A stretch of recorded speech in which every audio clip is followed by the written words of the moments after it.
Good evening, everyone. I would like to call this meeting of the Somerset Berkeley Regional School Committee to order at 6:35 p.m.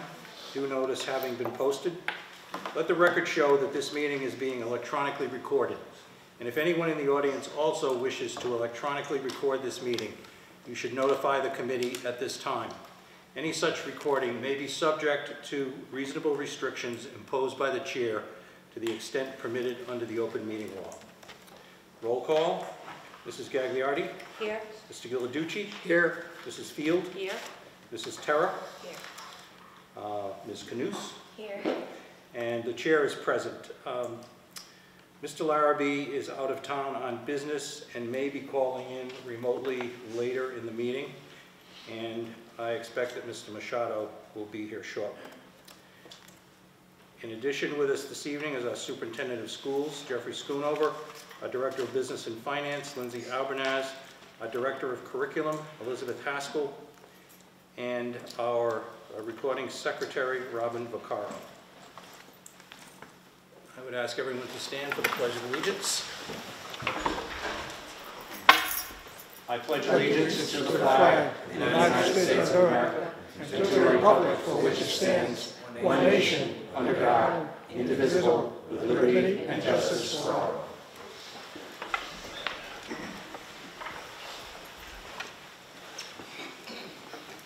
To briefly summarize the agenda before we begin, we're going to be welcoming fall sports students, captains. Consider a request from the DECA organization for the competition in January. Consider approval of a student ski trip. Receive reports from our student representative and our superintendent. Consider a citation for Kelly McCormick, who is retiring after 14 years of service. And here a brief presentation regarding one of the presentations at the Massachusetts Association of School Committees annual conference on Comparative Massachusetts Comprehensive Assessment System. That'll be followed by some budgetary matters, consideration of some policy changes, followed by a series of informational matters, including the Bristol County Chamber of Commerce membership and our superintendent's evaluation. The committee will have an executive session to discuss collective bargaining issues. So with that, I'll ask the superintendent to introduce the fall athletes and coaches who are here. Okay, so it looks like we have 3 sports represented this evening. We have Mrs. Christine Sheehan, who coached cross country. We have Jen Crook from field hockey and Nick Freitas for football. Do we have, is there anyone else who came in? I think it's just those 3. So I will we can hand it over to them. They can introduce their captains and summarize their season. Christine? You all know me. Christine Sheehan. I coached girls cross country. This past fall season, we had an amazing season. This is my captain, Lauren Salamini. Did you want to say anything, or did you want me to? Tell them how the season was from your We'd love to perspective. hear from you. We had a really great season. We ended up having 3 girls and all those all-state to as freshmen. Mackenzie Autry, Mexico, and Jordan Raylinks. We have a relatively young team. We had 10 runners this year, and 5 of them are freshmen, 2 of them are sophomores. And our season record this year was 2-5. Hopefully we'll have a better winning season next year with more incoming freshmen and hopefully students who are currently here being able to join us and run. They did a phenomenal job. We have those 3 students, Jordan Ramos, Mackenzie Offley, and Caitlin Lorenko, also our SEC All-Stars. And Jordan Ramos, actually, she's a freshman, and she did such a phenomenal job. She came in first so many times, and including the big MIAA race. It was amazing to watch her. So I'm looking forward to next season. Great. Well, congratulations on your season. Mrs. Crook? If you could speak up just so we... Come out here so you Yeah, why don't you come out a little bit and so that you can be on TV? Okay, I have 3 captains and they're all here. Abby Panaret is a senior, Megan Salsina is a junior, and Cara Desjardins is a senior. I'm sure you read about us in the papers, some good things, I guess some bad things. All good. Yeah, I stayed very positive through the whole thing and tried to keep the negative out. We had the best season we've ever had since I've been here. We ended up 21-1. Wow. Outscored our opponents 147-7.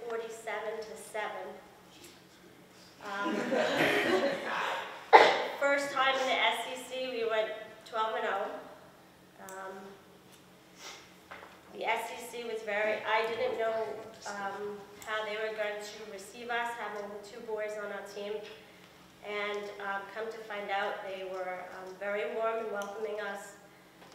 It was when we started the tournament, that's when things started to become ugly. Do you guys want to say anything? No? Once that all started, we just had to stay focused. And we're going to do the same next year and the year after, because the 2 boys are they're not going to stop playing. They both love the game. And it is what it is. We're following the rules, and they're allowed to play. We will wear shorts next year, because that became a problem too.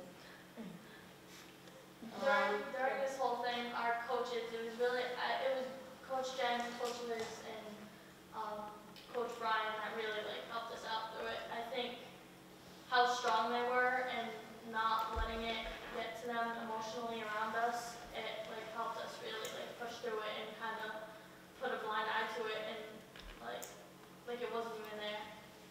We knew it was, but we just had to push it away, and we played to the best of our abilities because of them. Well, I have to say I attended a couple of the games, and you were outstanding as a team.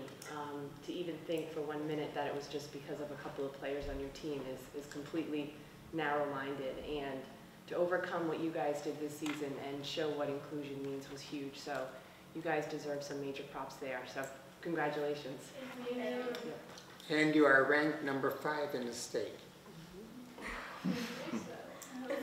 From Little Somerset, Berkeley, you are I don't know. number 5. I got a thing on my email today that says we're ranked 13th in New England, so that's pretty good. Yes. Congratulations. I just wanted to say, you had a fantastic season.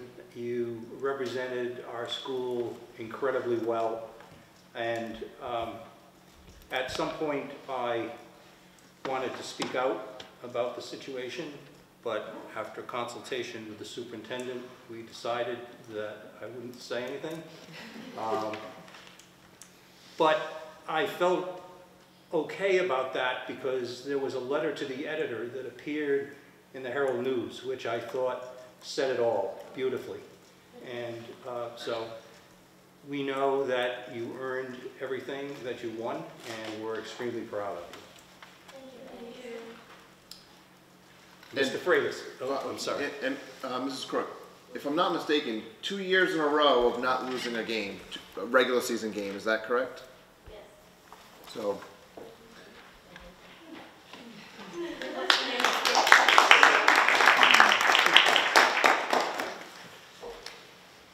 And Mr. Freitas. Hi, my name is Nick Freitas. I was wondering, after I talk about the year, if we could parlay the ski club event into it, or Sure. double dip here. So, First of all, congratulations to you girls, Coach. I know, they've had great seasons year in, year out, and I see how hard they work because we exchange so much practice time with turf schedule and this and that, and I was really proud to see that the kids in our class, I teach mostly seniors in contemporary issues class, and it was a big hot button issue. We did it without talking about names or people, characters in my class, and all the kids are on board and completely supporting the team. And the rules are what they are, and you play by the rules. And if you don't like the rules, change the rules, but that's not going to happen anytime soon. So I really, again, I appreciate you guys. You guys did an awesome job. So we had a pretty decent season this year. We first year in the SEC, we won the SEC Large. I think that's 5 conference championships in a row, 6 in 9 years. I'm really proud of the kids, how much they buy in and how hard they work, not only during the season, but the kids all know. Mike can attest, the championships are really won in the off season. It's putting the effort in, and it's working out hard, and it's getting bigger, stronger, faster. So again, it's all because of the kids. So again, I love coaching, especially this year. I just had a lot of fun. So look forward to continued success. So we had a number of SEC All-Stars and Fall River Health News All-Stars, and so we got to the playoffs. Things didn't work out so well, but we're hoping to get better next year and just keep on going. So. And an exciting game, exciting finish on Thanksgiving. A little too exciting.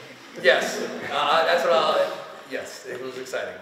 Not the way that it was prepared, but it was, that's things, Thanksgiving, crazy things happened, and we had a lot of penalties, we had a lot of turnovers, and we were still able to get a win, so that was good. So I was definitely, turkey always tastes better after a win. At least in one game, you're kind of on the other side of that kind of a situation with the Wareham game, maybe? Wareham game, yeah, that was for the SEC title, large and small, and they came back and got us in the end, and they were a good team, and it was just, hey, it happens, the ball goes, bounces funny ways sometimes, so. Well, It was a fun season to watch. Okay, glad. right, and it's a great win for the seniors, I'm sure. Yes, yeah, it's always that going out. I mean, that's something that they're going to take with them forever. So, that's good. So, Well, thank you.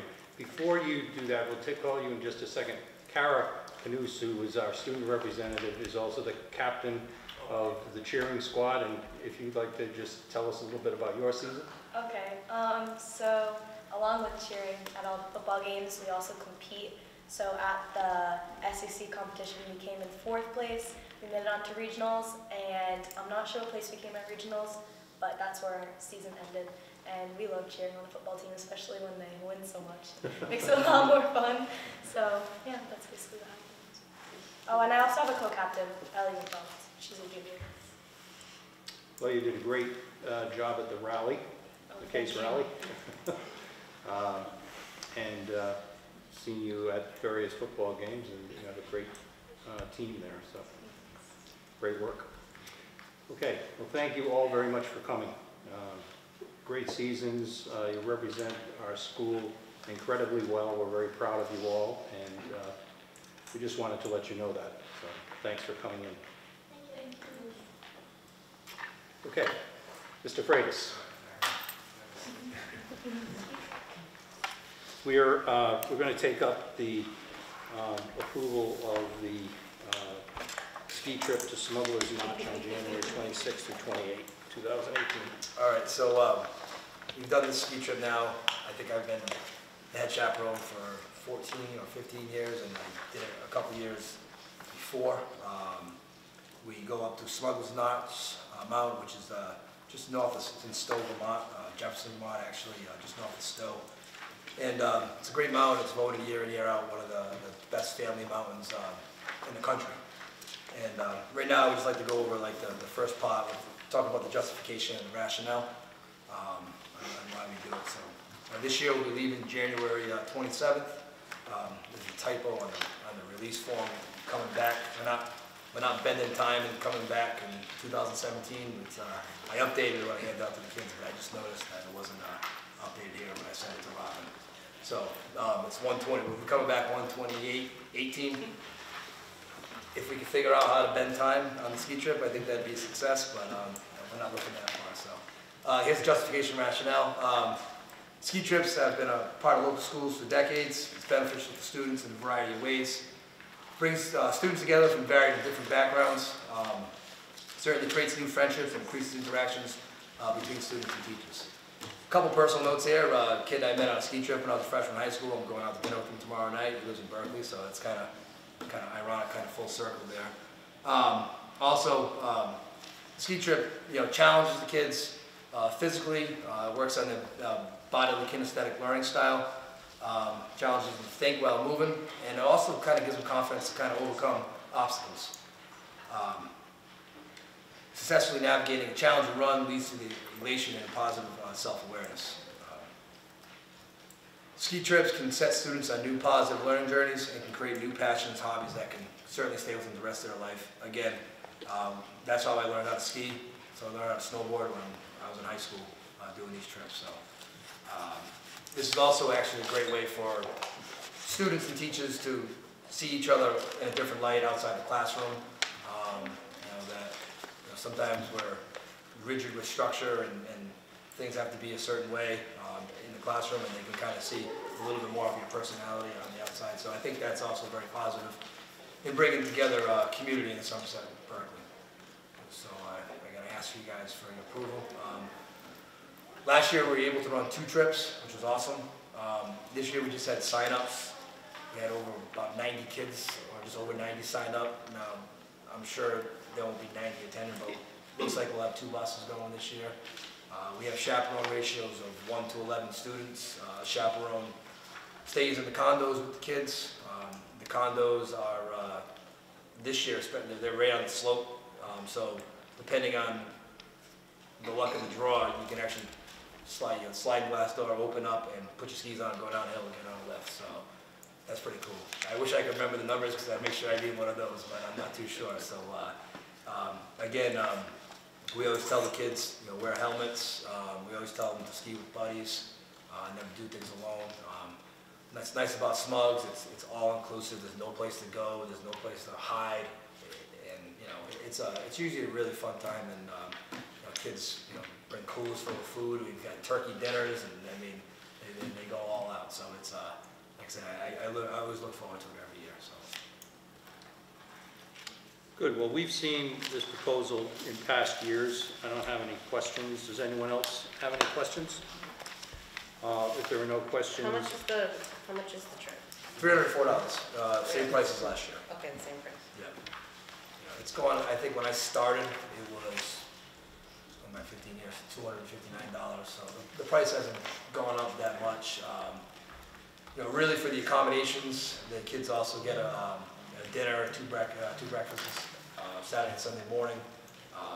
$304 is a fabulous deal. Bus, so it's we've been doing business with Smugs for a long time. Okay, any other questions? If there are no more questions, I'll entertain a motion to approve the proposal for the Smuggler's Notch ski trip, January 26th through 28th. So moved. Second. Motion made by Mrs. Gagliardi, seconded by Mrs. Field. Any further discussion? All those in favor? Aye. Opposed? Unanimous. Thank you very much. Thank you very much. Have a nice holiday. Thank you. See you all. So, the next item on the agenda is to consider approval of Distributive Education Clubs of America DECA competition January 10th in Mansfield, Massachusetts, as well as a DECA update. And since our student representative, Kara, is also co-president of DECA, I'm going to ask her to introduce the other members and kind of lead the presentation, although I would like to recognize the DECA advisor, Christine Ayer, who does an incredible job and tremendously devoted to the students, and we appreciate all that you do. Thank you. Okay, Okay, so my name is Kara Kimmins, and I am a senior, and I am the co-president of DECA. And My name is Sarah Wilson. I'm also a senior, and I'm the other co-president of DECA. I'm Guy Parento, I'm a junior, and I'm the co-vice president. I'm Mike Gagliardi, I'm also the co-vice president. I'm Michael Ferrera, I serve as the treasurer for DECA. so we have a presentation slide to create.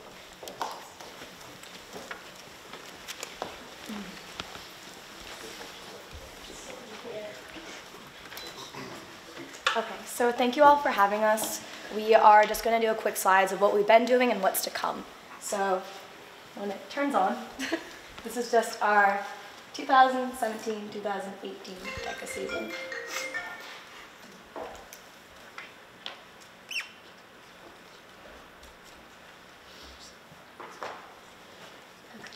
So, next slide. So, as I stated at a prior meeting, I'm not sure if you remember, we won a national competition for a video on what is DECA, or why DECA, why choose it. So we're just going to show you that video. And we have a social media correspondent on our team. His name's Connor Ryder, and he does all of the tweets for us. So he tweeted, and this is just one of the VPs of all of DECA Inc. And she tweeted that like we won, and here's our video.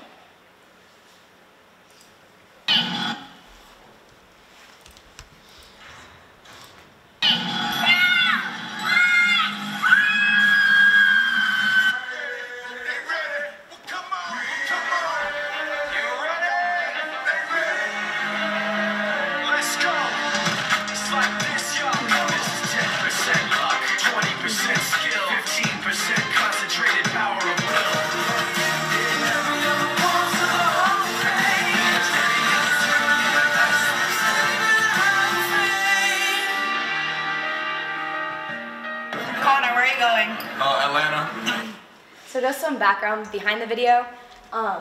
The theme for Massachusetts is Build Your Legacy, which Michael will get on, so that's why we had that in there. And the theme for National DECA is Limitless, so that's why we had that in there. And we also had that we were going to Atlanta, because that's where Internationals is, so that's why I said we're going to Atlanta at the end. And yeah, that's basically our video. And it can only be 30 seconds, so that's why it's so short. And then, oh, and there's one last thing over here. We're also put in, this is all of Connor's tweets. It's up here. We were also put in the DECA, the organization magazine, which goes out every month as like a chapter buzz. It's kind of small, I'm sorry.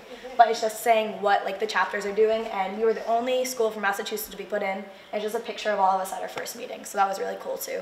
We didn't really know we were going to be in it, so Miss Ayer got the magazine and gave it to her students, and they were like, oh, we're in this. So that was pretty cool. Tara, can I ask, you won that, was that a recent entry, that video that you Yeah, got it was in for? September we won. Oh, congratulations. Thank you.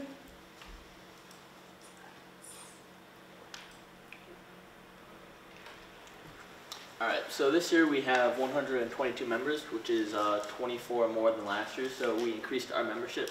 And again, this is only 10th, 11th, and 12th grade. We still do not include freshmen, so the fact that we were able to increase our membership by 24 in just a year is incredible. Like Kara said, the DECA theme is Limitless, and this is about exploring your opportunities, and what DECA can do is put you on a platform and give you the skills and tools you need to succeed and really be limitless, not only in school, but also in your career afterwards. So what are DECA chapter campaigns? We've never done this before. This is our first year. So what we had to do was we had to do a promotional campaign and a leadership campaign. So our first one, we did 6 events that we had to submit, and we had to write just a paragraph. So I put 2 of them in there because they're so long. So one of the things we did was we went to the Southeast Massachusetts DECA Invitational, and this was at UMass Dartmouth. So many different schools went to this, and basically what it was basically an outreach from UMass Dartmouth to try and get DECA students to come to the school. But in that, we did DECA role plays, we got a tour, and we just basically, it was a community event that we had Donna McFadden, our state advisor, at, and DJ Small, which is one of the state officers. We also attended the MASS conference, which was another outreach event for the school, and we'll talk more about that later. Sarah and I, one of the 6 things. So another thing we did was we babysat for the PTO. So while there was a PTO meeting, Sarah and I sat with the kids and watched them. We've also done many events such as selling jewelry, and at the Powder Puff game we sold clothes, so we'll touch more on that later. But because of these chapter events campaigns, they were approved. We have 3 spots to the international competition leadership spots, so we get to go to the Thrive Academy, which is just an academy that you learned more real life skills. So it's different than doing a role play and a test, but you're still learning many like business opportunities that you have in the real world. You're learning how to thrive in the real world. So we have several different fundraising opportunities that we've done. So the first one is jewelry sales, which you guys might remember from last year. We have this wonderful lady. She works for Periwinkle, which is a jewelry company, and she donates boxes and boxes of jewelry. Whenever we're getting low, she's always sending another box. And we sell this jewelry at different events such as North Elementary, South Elementary, the YMCA, and we'll talk about that later too. We also just recently took over the school store, which we'll talk about later. Guy will touch on that. We have a calendar raffle, which we also did last year, and we have some sample calendars here with us today. And if you're interested in buying them, they're only $5 each, and you have 31 chances to win. What we did was we went to local companies and we asked if they wanted to give us a donation, like a gift card or a gift certificate, and their name was put on the calendar. And then we have each of the kids in DECA get 10, and they have to sell all 10, and then bring back the slips. We also have candy sales from the school store, so there was a lot of candy that was never sold in the school store. So what Miss Ayer has been doing is making little bags of candy, and kids have been helping sell those around the school. And then we also did canning at Stop and Shop at the beginning of the year, which we have a picture right here. We had a lot of kids help out at that, which was really great. All right, so we'll just take a quick moment to run through some of the numbers. At the beginning of this year, we started off with a balance of $4,100, and we conducted several fundraising events, primarily jewelry sales. That was our biggest event, raising over $3,500. But also there was the canning, which was a secondary thing, and it raised quite a bit of money as well. To come to a total of fundraising, it was just a little under $5,000 when all was said and done. For the fees, between the membership fees, which were $8,800, and the UMass Dartmouth trip that they had talked about earlier, $310, they came out to just a little over $8,000. So the total income that this club has seen over the last few months has been about $17,000. We did have to withdraw some money, particularly for the jewelry sales, for table rentals, the national and district competition fees. So when all was said and done, we had a reconciled statement of $9,101.24. At districts, we did have a change of date for the competition. It will no longer be the January 10th. It'll be January 11th, still at the same Mansfield Holiday Inn. We have our testing, which is 1/3 of the overall score for DECA. That will be taking place December 12th and 14th. Where students signed up for that. They studied on their own, and they will be given a cluster exam based on the category that they're in. We would like to thank Mr. Ghilarducci and Mrs. Ghilarducci for helping us. They offer test help and role play practice sessions after school many days for the kids, and they've really been a huge help in helping a lot of our kids advise and really help succeed in DECA and go further beyond districts to districts, states, and then eventually to internationals. And just an update on this, we're going to be having 3 students go to the January 10th date. What happened is our membership got so large for the district, and we were part in that because we have one of the biggest memberships, is that they had to split the competition in 2. So principal events and written events are January 10th, and January 11th is partnerships and single role players, so just single events. So we're having 3 students go on January 10th, and all the rest, which are in our partnerships and our single events, go on January 11th. And it's both at the Mansfield Holiday Inn. All right, so DECA recently just took charge of the school store. So this is a really good thing for us now because we have this another source of income versus other different events outside. Kara's handing out a few samples of the new merchandise that we recently received. So we're trying to bring a new image to the school, and a lot of kids were interested in this. So to kind of see what the kids wanted, we did a marketing survey that we sent out to all the students in the school and kind of see what price they wanted, what kind of merchandise that they would want to buy, which was really helpful for us and to see what we should get so we can see that.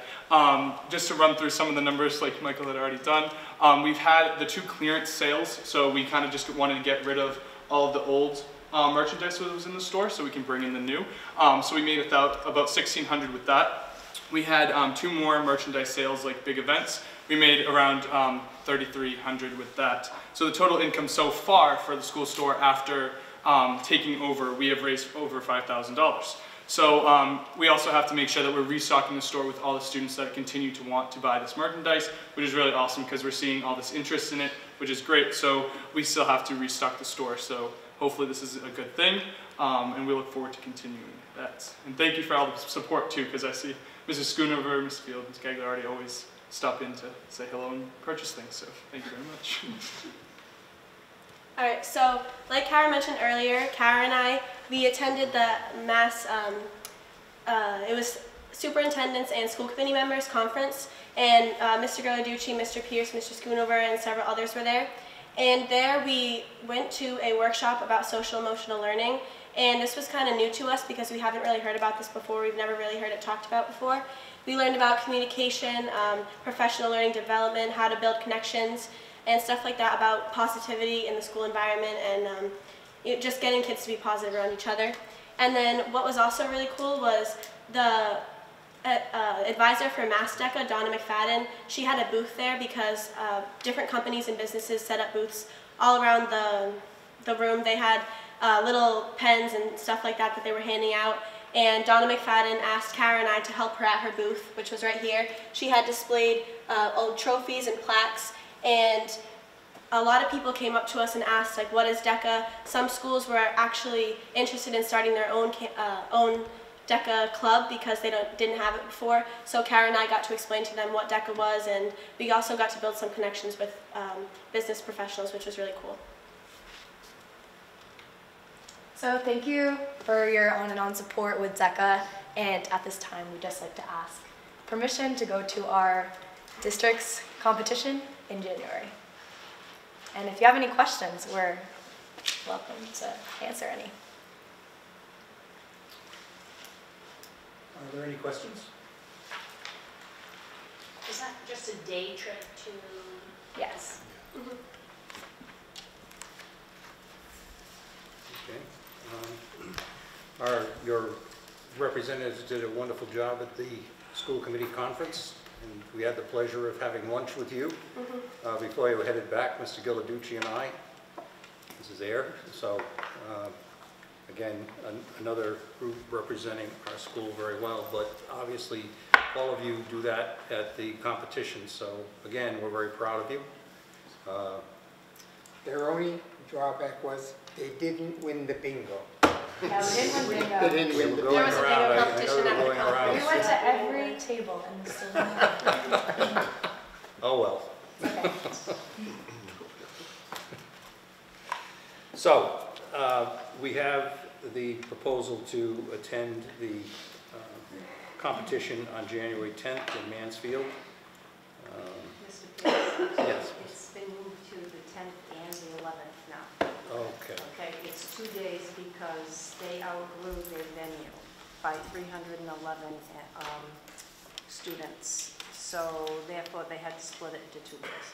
So we're going to have a small... I will be taking 3 students only on the 10th, and then 119 the next day. And it's not worth talking about. I tried to make a change, and they wouldn't allow it. So this is what we're doing. David Lenzinski would like me to go with the 3 kids. I think Mrs. Fields will be judging on that day, but if you are judging, I would like you to be there on the 11th. On the 10th. And Mrs. Gagliardi is going to go on the 10th as well. And Mr. and Mrs. Galaducci, of course, will be there both days because they wouldn't miss it. And which day was I asked to be a judge on? The 11th? The 11th would be great. You originally asked for the 10th. I'm asking you to change to the 11th, and the 119 are going. Well, I was there last year, I guess it was one day last year for everyone there. It is a huge event with hundreds and hundreds of students participating, and it was a very worthwhile experience. I obviously do not judge any of our students, because I might be a little less than objective, but I was very impressed with the presentations that I judged. And so. Can I ask a couple of questions? So, because I didn't see anything in the packet, is there any cost to the students to participate in that? Yes, they've already paid it with their $75 initial fee. That covers their, those memberships, the National DECA membership and the Massachusetts DECA membership and their competition fee. But that includes their lunch and the dance and all of those things that they get. And what about transportation? Transportation, I believe I still have a $2,000 budget line item. And the cost of the bus, I just got the cost of the bus, 2 buses to Mansfield, $519 each. So, and then I also got the cost of the 2 buses for the state competition, just to see where we were. And we're going to come in $12 under budget, under the $2,000. We're going to come in $12 under. And do you have, what is your, how many volunteers or chaperones do you have going? DECA has asked, chaperone-wise, it's a 10 to 1. Okay. So I have, I believe, myself included, I have 13 parents, teachers. I think we're taking 6 people out of here on that day, 6 teachers, and also 6 or 7 parent volunteers as well. And I also was responsible for getting 10 judges. So I think I've got that covered also. Thank you. Okay. So I will entertain a motion to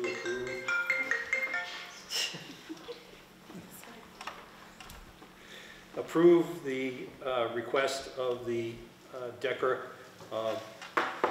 organization to participate in the regional conference competition on January 10th and 11th, 2018 in Mansfield, Massachusetts.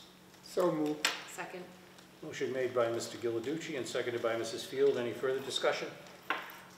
In the absence of discussion, all those in favor? Aye. Opposed? Unanimous. You missed an opportunity. I thought you might have come in modeling your new merchandise. You might have made a few sales. And I would also say, if you see Mr. Ghilarducci sitting at the jewelry table, hold on to your wallet. Good salesman. You see him sitting at any table. Oh, and by the way, if you're interested in purchasing any calendars, you could ask Mr. Ghilarducci, because you still have some, right? I haven't. Okay. He still has some. They're just $5 each. I'll get them when the meeting's over. Thank you very much. Thank you. Thank you. Good luck. Mrs. Ayer, Yes. do you know when the March event is in Boston? Yes. March 9th, 10th, 11th, around those dates. Yeah. I was going to say 8 to 10. Yeah.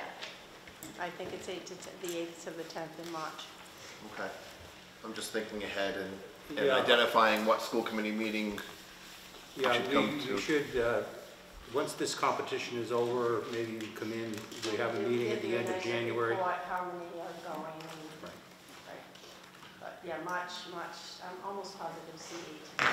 And then the internationals is in Atlanta, and that kind of hits the very end of the vacation. They're gone. It's like the 25th, around there. Like the Friday we leave and come back on the Wednesday. What school has already started back. That's how Okay. it works. So we won't get ahead of ourselves. We've got to get some people there. I'm not too worried about it though. Okay. What I've seen. So for Boston, January 25th and February 15th are the 2 school committee meetings. Okay. The only 2 between January 11th and March 8th. So we'll Okay. pick one and Robin. Yeah, I would suggest the one on January 25th if possible. Okay, I don't know if we'll be able to contain ourselves that long to let you know what happened. That's all. Thank you very much. Thank you. So the next item we have on the agenda is a report from our student representative, Kara Canus. Okay, so basically what's been going on, we all got our Chromebooks. I'm not sure if I mentioned this at the last meeting, but still, that's going well. It's just become like normal now, like we all just need them and we know that, and we bring them to every class. A lot of kids use them to take notes. Some teachers, especially the world language department, they utilize them in class, having them take quizzes and stuff like that on Schoology and Google Classroom. Besides that, all of our fall sports have come to an end. Our last fall sport was the football team. They ended up with a win on Thanksgiving game. To talk about Case Rally, we had the Case Rally the day before Thanksgiving. The juniors took this one. They did a great job. It's okay. And we raised in completion over $10,000 for the program of choice, the Best Buddies. So that was really nice as well. I actually just went to a Best Buddies event. They made gingerbread houses, and it was so much fun. They were so cute, and they're very excited to have that program. It's such a great program.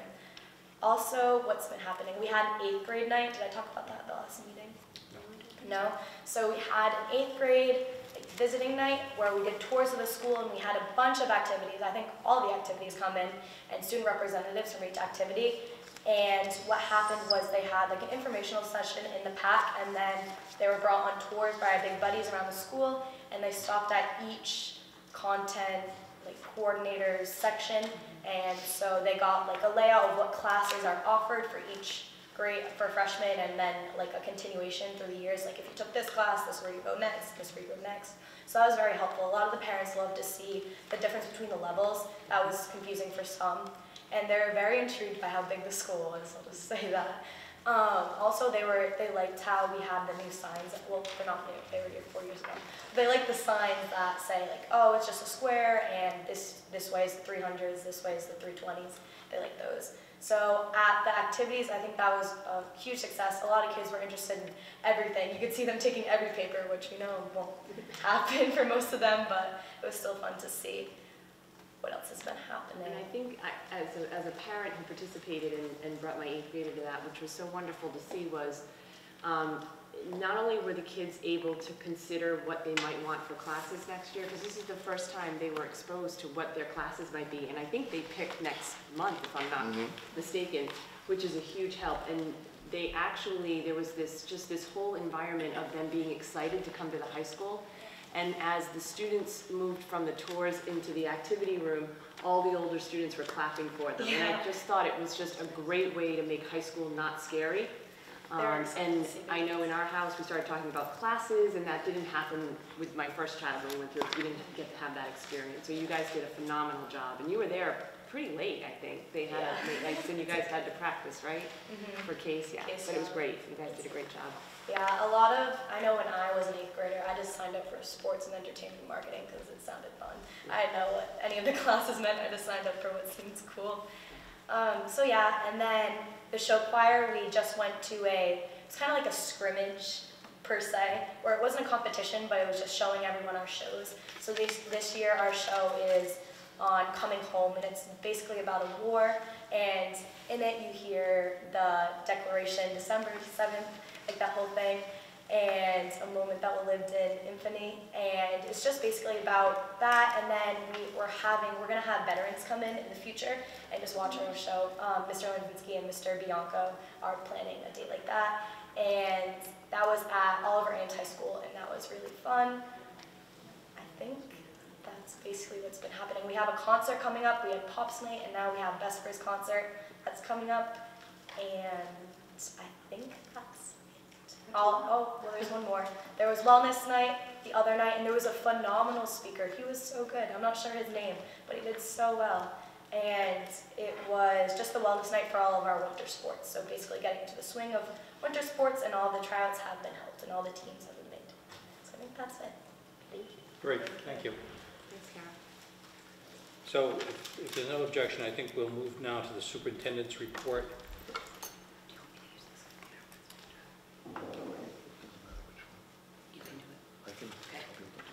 Okay, thank you. I have just a few things. All positive announcements tonight. First of all, I received word yesterday afternoon that Somerset Berkeley Regional School District was named to the 8th Annual AP District Honor Roll.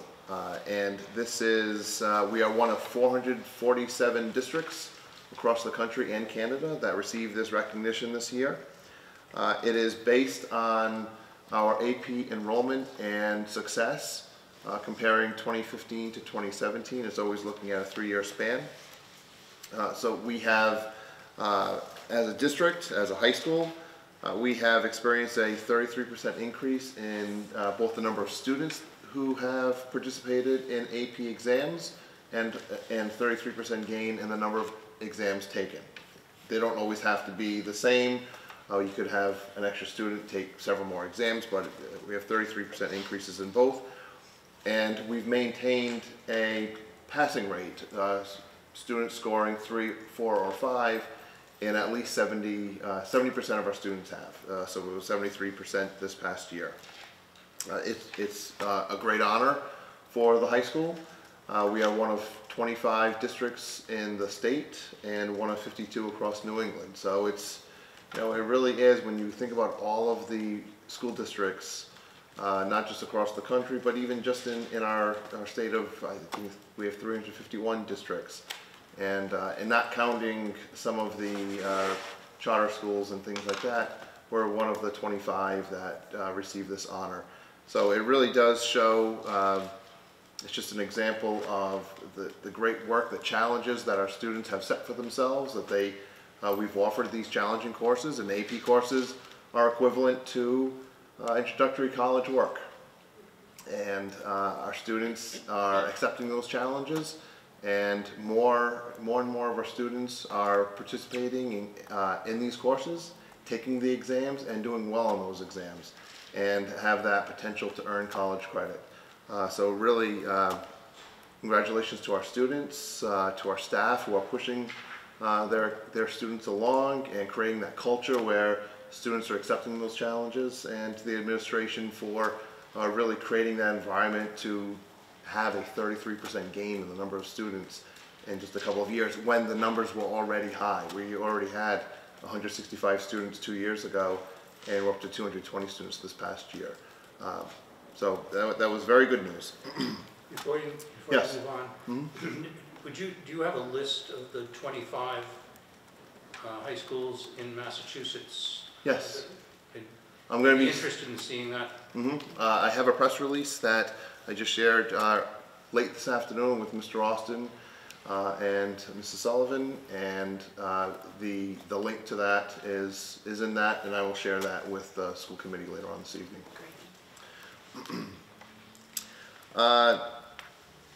Next, we have, if you recall earlier this year, we had 2 art students. 2 of our seniors, Ben Matos and Eric Rogers, came here because they received the Art All-State recognition in June. The first students from Somerset Berkeley who received that honor in quite some time. We have 2, well, Ben and another student also recently received some recognition. Samantha Angelini is a senior. She had a photograph featured on an international publications blog. It's called The Week magazine. She entered her photo in an exhibit, a high school art exhibit called America 2017. It was sponsored by the School of Visual Arts Photography Department in New York City. There were about 2,000 entries, and her photo was one of 14 selected to be featured in this article. Ben Matos also had in that same competition, America 2017, he had a photo featured in W magazine.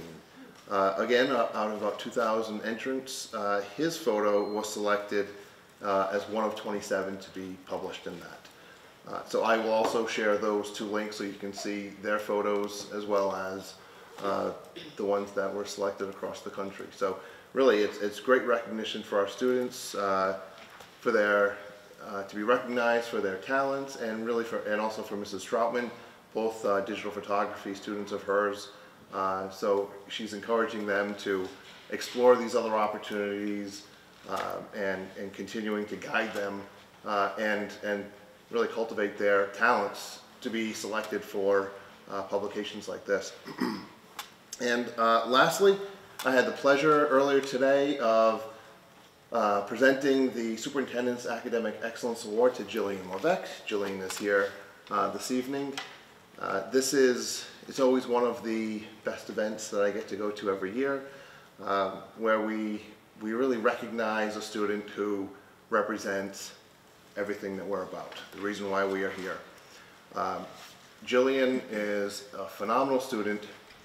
Currently, she's our top-ranked student at the high school, but she has 4 AP classes this year. If I get these right, statistics, calculus, bio, and AP English Lit.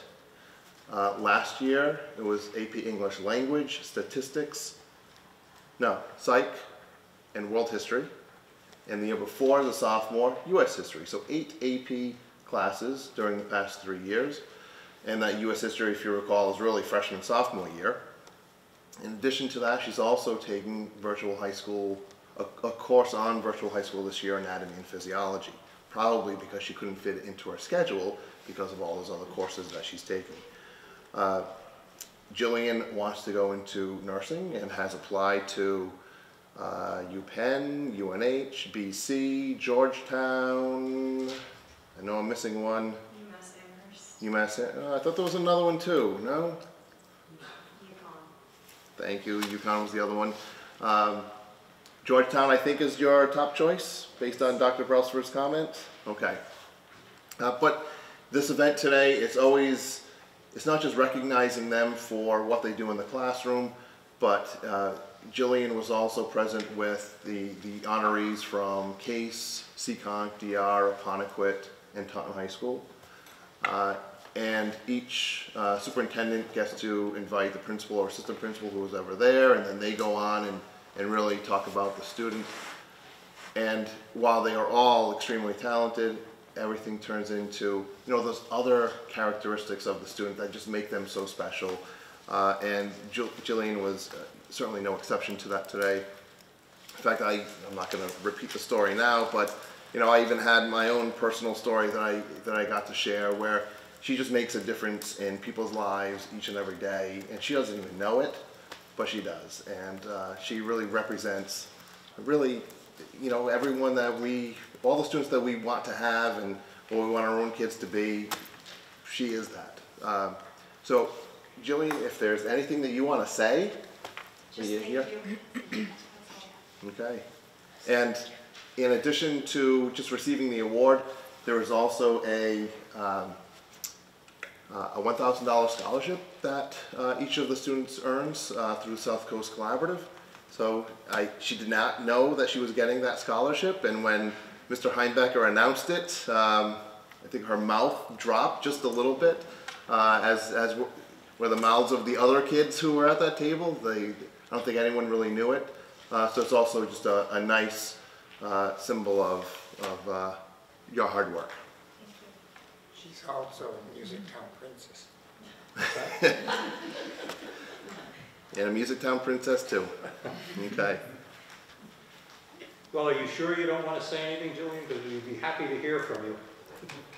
At least come out and let the camera I'm sure get you out. can think of something to say. It was just a really nice experience to talk to other students from other schools who work equally as hard as I do, and it was awesome to hear about what they wanted to do and their courses this year, and it was great to hear all the wonderful things that their educators and the leaders of their school had to say about them, as well as what mine had to say about me. I know I was moved and brought to tears by what was said. It was so special, and I'm so grateful for it, so thank you. Congratulations. Congratulations to you. We've had athletes and other extracurricular activities here tonight, but obviously our primary focus is scholarship, and you're a fantastic representative of our school when it comes to scholarship, as well as all of the other activities that you're involved in. So congratulations. Much success. I'm sorry to hear the Holy Cross isn't on your... Does Holy Cross have a nursing program? No. No, but it has a She would have. it has a fantastic pre-med program, so should you change your mind and decide you might like to be a physician rather than a nurse, think about it.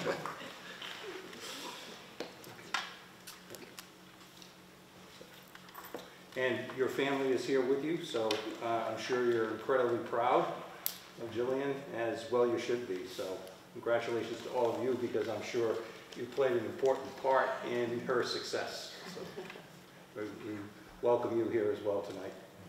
Thank you. All right. So at this point, we'll go back to the citation for Kelly McCormick. We did ask Kelly if she'd like to be here tonight, but we seem to have bashful retirees, so. But we want to consider tonight a citation, which reads, at a meeting of the Somerset Berkeley Regional School Committee on December 7th, 2017, a citation was prepared, signed by members of the committee, and voted inscribed in the permanent records. Citation. Whereas Kelly A. McCormick served as a health teacher for the Somerset Public Schools and the Somerset Berkeley Regional School District for the past 14 years, and whereas she faithfully and conscientiously performed her duties on behalf of the students at Somerset High School and Somerset Berkeley Regional High School, an individual with integrity and high standards who always put the needs of her students first, and whereas she fulfilled her duties with the utmost attention to detail and steadfast commitment to excellence, earning the respect of colleagues, parents, and students while always maintaining the highest standards of education, be it hereby resolved that the members of the Somerset Berkeley Regional School Committee commend Kelly A. McCormick in the official minutes, recording this expression of appreciation and gratitude to an honored professional of the Somerset Berkeley Regional School District, and extending best wishes for good health and happiness in her retirement years. So I will entertain a motion to adopt the citation. So moved. Second.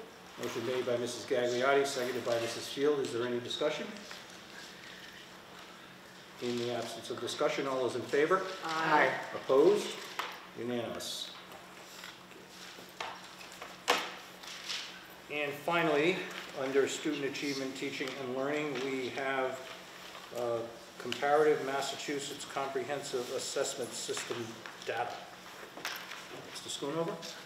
Okay, I'm going to turn this over to Ms. Haskell in just a second. She will present it. I'm just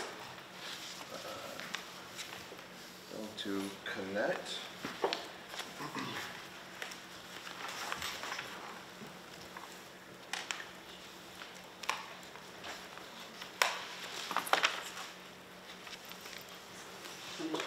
Yeah, please. 010.200.061.102.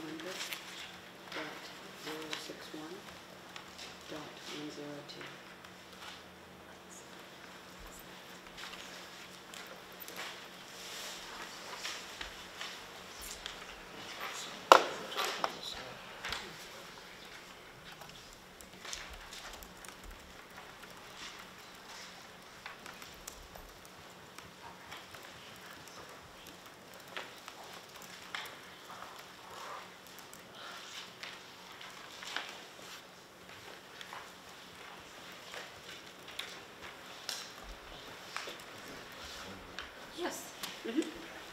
Great. Good evening. We are going to take a look this evening at the comparative data for our area school districts, Southeastern Massachusetts, and their respective accountability levels.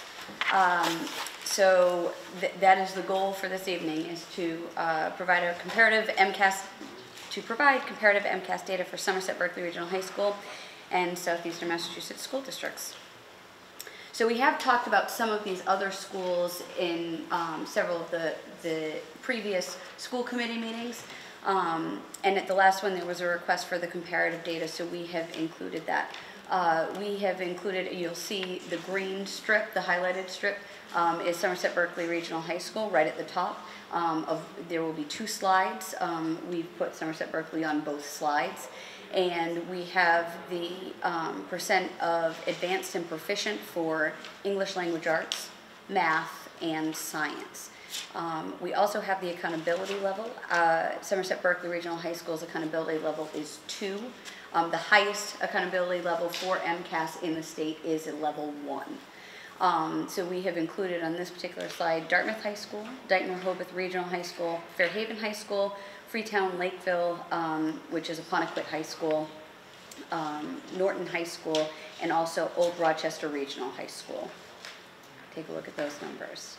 So as you'll see, also level 2 are Dartmouth, Dayton-Rehoboth, Fairhaven, and Norton. And on this slide, there are 2 schools, Freetown Lakeville, which is Apponequet High School, and Old Rochester Regional High School, both level 1 districts. I'm going to go ahead and flip to the next slide. On this slide again, Somerset Berkeley is at the top, and we have included on this slide Seekonk, Swansea, which is Case High School, Wareham High School, Westport High School, Middleborough High School, Durfee High School, which is in Fall River, and New Bedford High School. Also level 2, like Somerset Berkeley, are Seekonk, Wareham, and Middleborough. And on this slide also is Case High School, which is a level 1. Westport has a non-applicable because this year the assessments that they took, if I'm not mistaken, they did some pilot testing of the, I'm sorry, I am mistaken. Westport High School is now a grade 7 to 12 high school. So because the 7th and 8th graders took the first installment of the Next Generation MCAS, and the 10th graders took the former MCAS, any school that had the Next Generation version is automatically does not have an accountability level. So because 7th and 8th grade are attached to the high school, we don't have that data.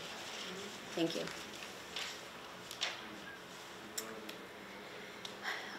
We did include our grade 8 MCAS results also for Somerset and Berkeley, and compared them to the state percentage also. That's on the next slide. So for ELA, math, and science, technology, engineering.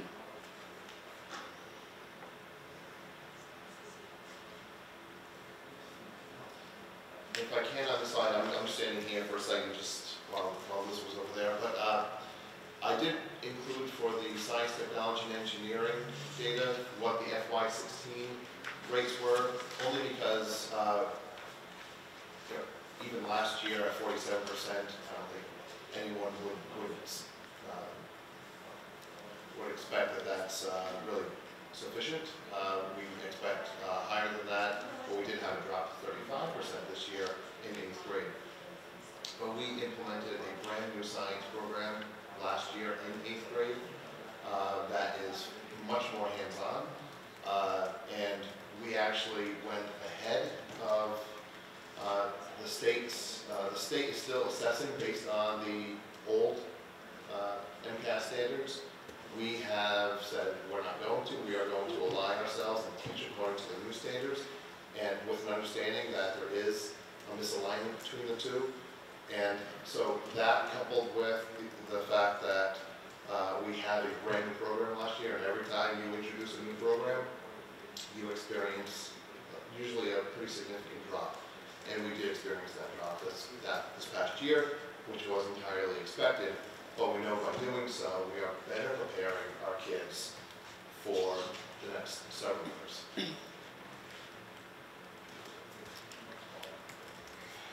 And you've seen this slide before. Jeff and I had some good conversation about whether we include it or not, but I do it from my perspective, this is our anchor, and I think that it's in the core of the work that we do and who we are and where we want kids to be, and that improved and inspired teaching and learning is the center of this visual, and so I decided to include it and just touch base and in just that visual reminder for all of us, because that's where we are. What questions can I answer for you?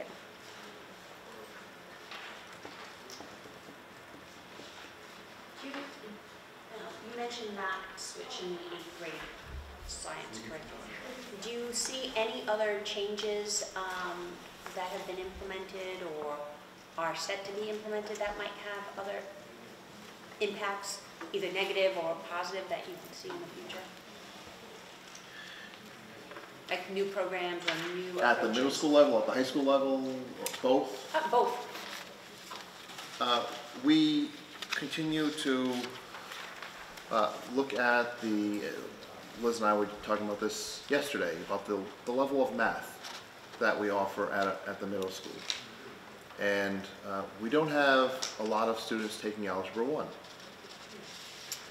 We need to create a system in which more of our 8th grade students, and this goes for both school districts. I obviously don't have any control over what's happening in Berkeley, but we need more of our students to enroll in an Algebra 1 class in 8th grade, so that when they are freshmen here, we have more students taking geometry, which allows more students ultimately to take calculus as seniors. We have a limited amount doing so from both school districts. You know, that I'm sure is a factor. But in addition to that, you know, where we continue to look at the courses we have here, we've debated. I've talked to you about the physics first sequence, physics, chem, biology. I firmly believe that's the best sequence. It's not the easiest sequence. I think we could have stronger MCAS results if we taught biology in grade 9. But the science of the present and the science of the future is more focused on biology and molecular biology and that link between chemistry and biology. And if our students experience biology only as freshmen, I think that they wouldn't have that experience in that really comprehensive, deeper biology class that they need to be successful in college, or to give them that stronger foundation for success in biomedical engineering, or you know, whatever it is that is bio-related that is often linked also with chemistry. But we continue to debate that and to look at that structure. There are some other things that we're looking at, but I really do think a lot of it stems from what's happening at the middle school levels. And as we solidify the foundation there, our kids will be able to grow much more at the high school. And I've also expressed to you this fall about the inconsistency in our teachers, particularly in grade 9 introductory physics over the past several years. And if we can't have consistent people teaching that course, it's a significant challenge for us and for our kids. Shouldn't students that are seriously interested in biology or biochemistry be taking AP biology in their junior or senior year? More so than what we've had, but we're also looking at ways that we're going to encourage more students to be taking AP biology and AP chemistry, and I hope to have some recommendations or to share what our proposed changes are with you in the next month or so.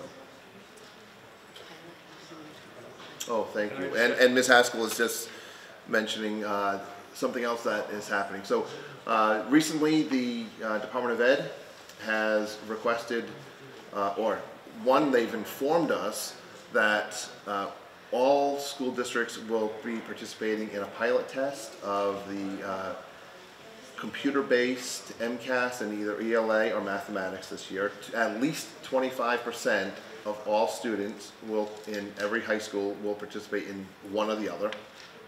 So we just learned of that But Mr. Lenzinski is going to be receiving a memo from DESE sometime in mid-December indicating which subject that will be. So we don't know yet, but we do know that in one of those two, at least 25% of our kids will be taking that test.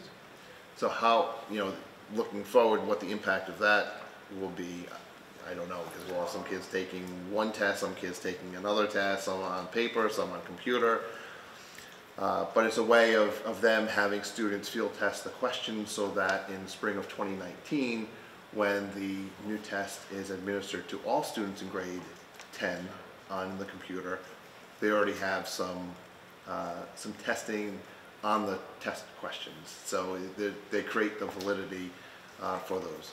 In addition to that, all high school principals also received a request, a voluntary request to pilot introductory physics or biology MCAS questions, the next generation questions, sometime this spring.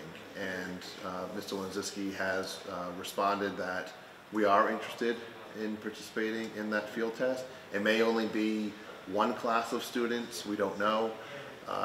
It's only a 45-minute or so window, but one, it will give us the opportunity to see what a computer-based science test looks like, and it will also give us the opportunity to see what types of questions that are asked of our students based on the next generation science standards and the new standards in science.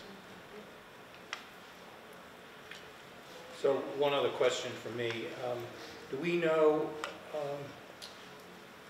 which of these high schools has physics first and which tests biology? To go down the list, I don't know which ones are physics first and which one are biology. I know there's a mix there. Can we get that information? Sure. The only two I know of, two of the level 1 schools, I think there were 3 level 1s altogether. Old Rochester is a biology, Case is a physics first. I don't know what Freetown Lakeville has. I also reached out to Old Rochester and asked about their 8th grade math. So again, that was something that Mr. Schoonover mentioned, and we can do the same. So we would like to also kind of look at that correlation and see if there is a connection. Well, right, and in looking at the numbers in fairness, you should know which are on a par with us and which approach it differently.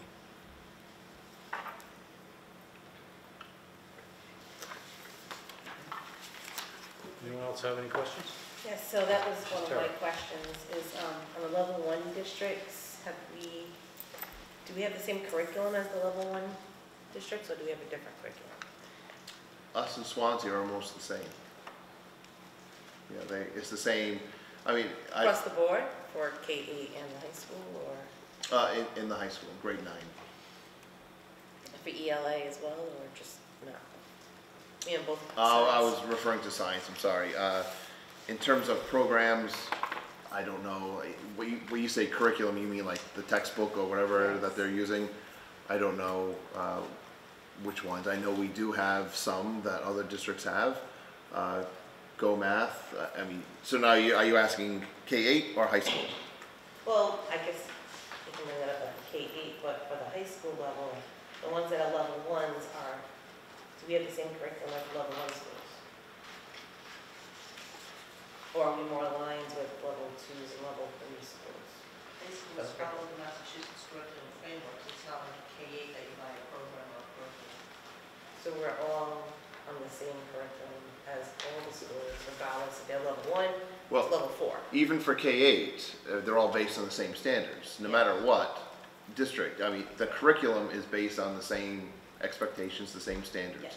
Different districts and schools will purchase resources that are aligned to those standards that they use in their classrooms, but the textbooks are not, they're not curriculum.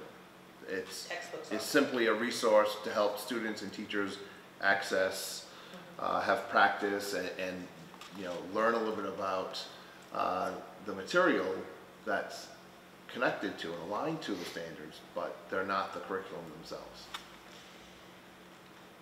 So have you reached out to see what they're using in the other schools that are level 1? Across the board? Okay.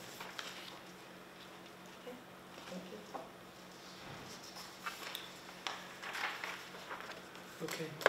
There are no further questions. Thank you. Thank you. Thank you.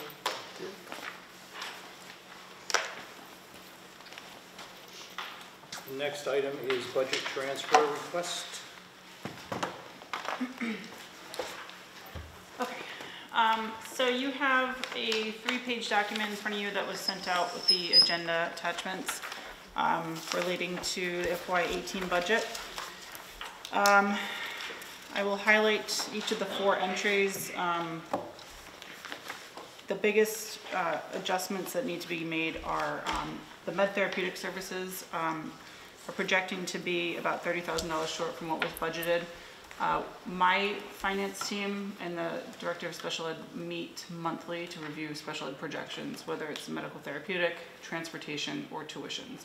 So it is something that I am looking at every single month to determine if there's funds to keep us on what we budgeted. So after the last meeting, there have been some new developments that we need to fund to the tune of $30,000.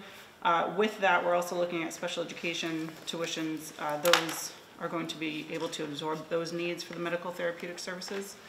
So that's the first adjusting entry. The second one is kind of a mix of a lot of different lines. There's 7 lines related to budget number 2. The first one is acquisition of equipment and copiers. This is 100% my error. For some reason, it got deleted off of my Excel spreadsheet when I was doing the budget, and I did not see that. So for some reason, the contract service that we pay for our printers, getting them serviced, paying per page, was somehow deleted off of our FY18 budget. So I do apologize for that, but I wanted to rectify that now. We did have a few retirements this year at the high school from our custodial staff. They've been here. They have a pretty high longevity, so we had to pay out their longevity, sick time, vacation time, etc. The op and maintenance overtime, a lot of that $3,000 is related to the fact that we didn't have a groundskeeper over the summer. So we had a lot of our, a lot of hours from our maintenance staff that were coming and cutting grass after hours, after working their regular day shift. So that was as a result of that. Workers' comp premium. Annually, we have an audit done. They come out, they review our records, they adjust it based on what our actual payroll is versus what they estimated it to be. So that audit just came in last week. It resulted in a $6,876 increase in our annual premium for FY18. Unemployment compensation, with some terminations, we are going to be running short. I'm projecting we need an additional $30,000 in that line to get us through the rest of the year. Just a small adjustment for non-employee insurance, and insurance for retired employees is projecting to be $41,597 short. With the sum of those 7 lines, $102,273. Our insurance for active employees is projecting $102,273 can absorb those needs from those lines above. And that is adjustment number 2. Number 3, our charter school tuition assessment. When we originally did our FY18 budget, we used the cherry sheets that are issued to us from the Department of Revenue. We projected to only have 1 charter school student for the year. The actual count as of today is 3. So we have to adjust our tuition assessment for those 2 additional charter school students. So we will need an additional $26,122. Again, I believe the insurance for active employees can absorb that cost. Number 4, there is a change in some tuition placements for our out-of-district students, resulting in $69,127 short in special ed transportation. We also have a new student, not a new student, but a student who is attending a rehabilitation center. That is a new route that we have to establish and pay for. It's $37,800 for the year. And our special education tuitions, I believe at this point, can absorb the need for $106,927. I will continue to project those monthly. If anything changes, I will let you know as soon as I can. But right now, I think this will take care of the pretty big heavy hitter adjustments that need to be done right now.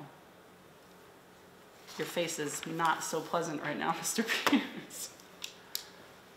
No, I'm just, So Lindsay, for number 4, so just to clarify, what you are projecting, that's something that you're projecting to cover for the rest of the school, for the rest of the budget year? Yes. But as you just said, you'll be monitoring that monthly if there are any adjustments that need to be made, but this is for the rest of the budget year? Yes. Okay. Does that apply to all of the transfers? Yes. Okay. I mean, things, obviously, over time can change. Right. We could have, But the charter school one won't, for example? that could change. I mean, people could enroll. I think school choice usually is one of those things that we don't know until we know at the end of the year what that number is going to be. So we kind of try to keep tabs on what we're being assessed. At the end, June is where they kind of true up what your final assessment is, but it's generally in the same ballpark area. I wouldn't project it to be more than 3 right now, but by the time June comes, you know, something could change.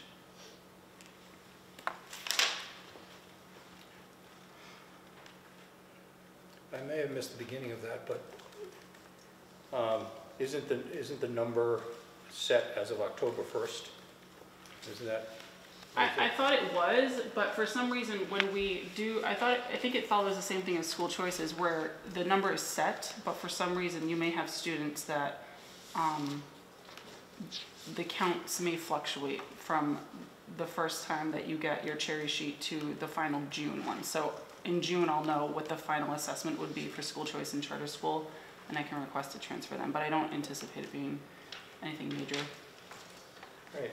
One of the things that I was wondering about here is, it appears that we're paying almost $15,000 for a charter school tuition. How is that number determined? Because that's more than our per pupil cost, isn't it? It is. That is, we are told, I don't know exactly how it's figured out at the charter school, but we are told what the amount is. Just as students who go to Diamond, Bristol Aggie, Bristol Plymouth, there's a set amount that we have to pay, that we are told, that the town or the regional school district are told what those tuitions are. And you know, that's the cost. How they determine it, I don't know.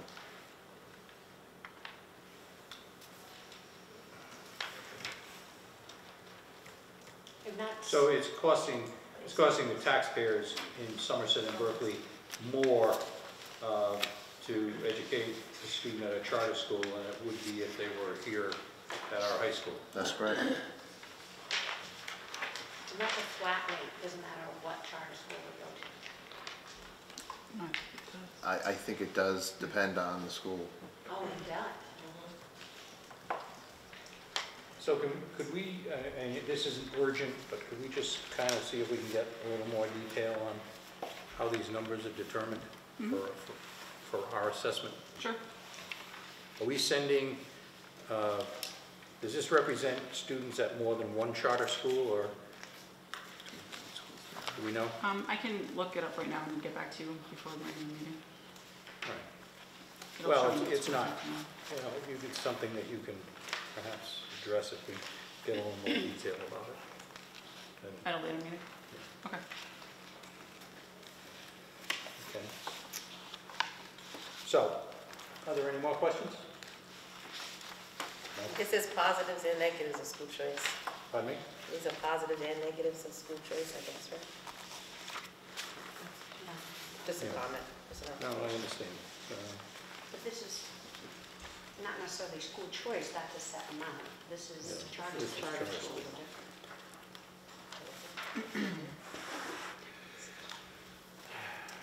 All right, so I will entertain a motion to approve the budget transfers as proposed by our Director of Business and Finance. Second. Motion made by Mrs. Field, seconded by Mrs. Gagliardi. Any further discussion? In the absence of further discussion, all those in favor? Aye. Opposed? Unanimous.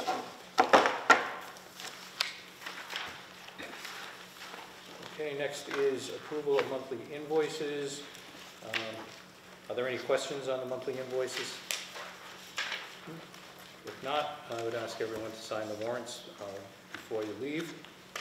Under policy, we have a series of policy updates, and I'll turn it over to Mrs. Field, who chairs our policy subcommittee.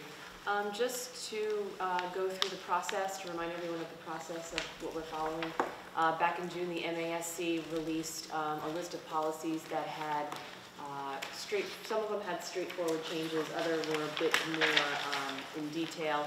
The policy subcommittee decided to take those that had minimal changes that were really just updates in language, with really no substantial changes first for the committee to review. There's a fair number of policies in that newsletter to review, so the package that you have been provided with are those policies that had just language changes or word changes and updates, nothing too monumental. What we plan on doing after we review and talk about this batch is that we've identified other policies that will require a bit more discussion and review by the full committee, and we will present those policies as such. But this is the first batch that have just those changes to either wording or language updates. And I think what we can do is open it up for discussion. If any of the committee members have any questions on any of the particular policies, we can talk about that now. And then what we can do if we want to move to vote, we can vote the changes as a packet. So I just open it up for any discussion by the group. We're also going to vote next time. This is the first reading, correct? Yes. Yes. So are they going to all have new dates as of when we approve it at the second reading? I just didn't notice any dates on them at the bottom. Once it's approved final and it goes into the manual, then Robin will timestamp that. Because we're doing that at K-8 as well, just updating our policies.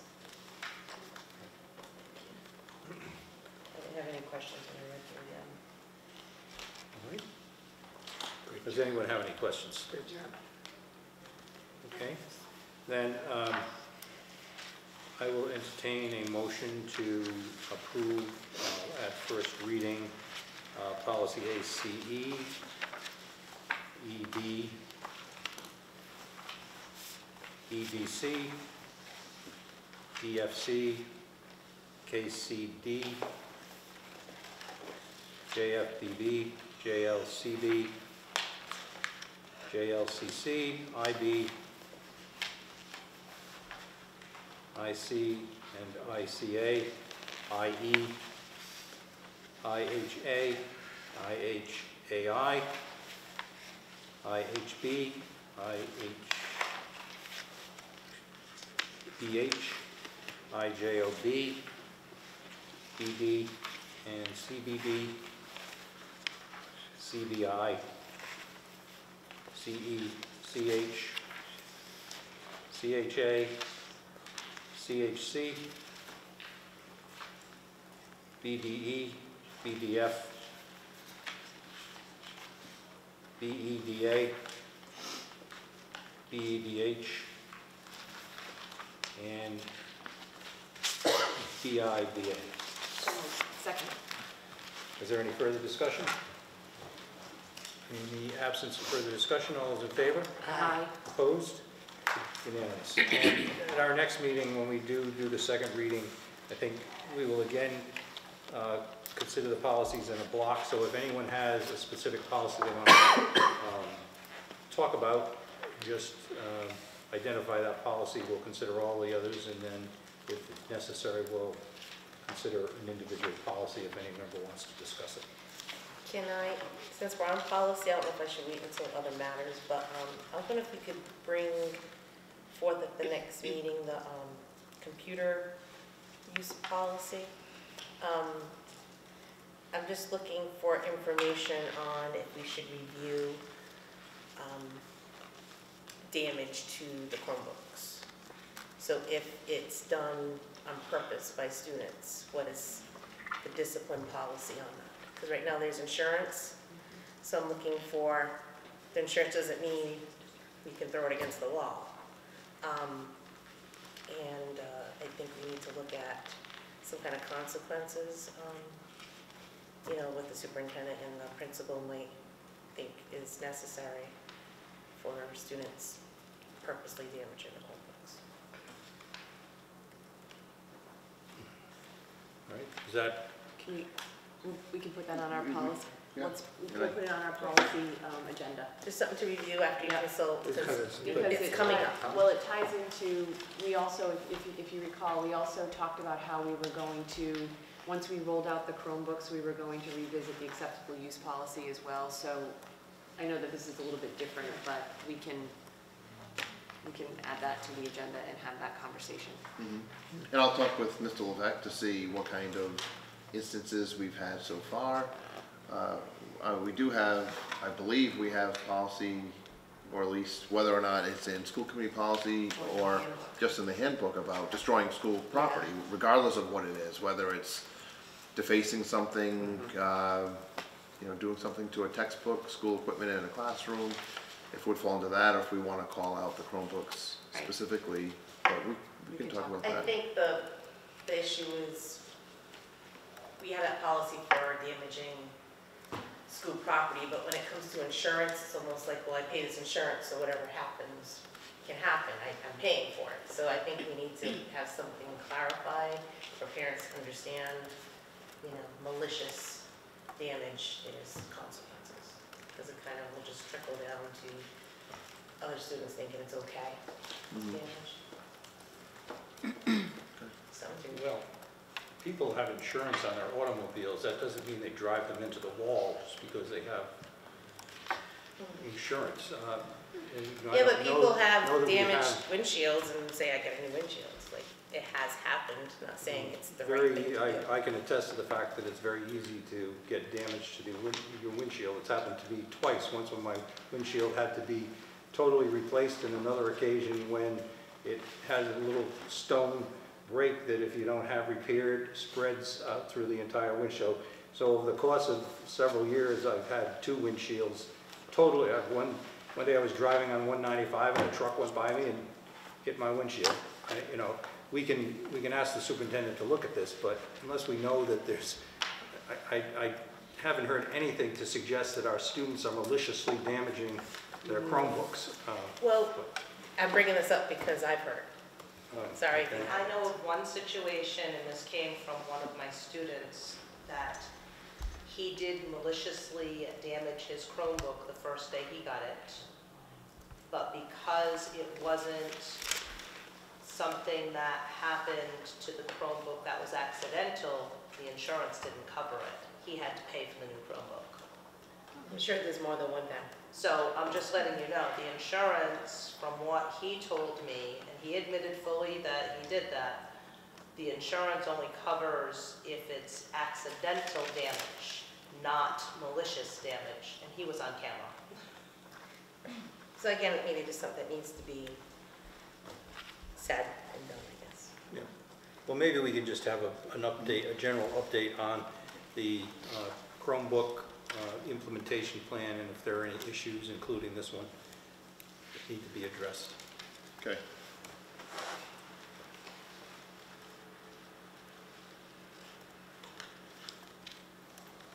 So I see, actually I misspoke when we were sort of reviewing the agenda. The next item under other matters is alternative evaluation process measuring school quality fairly.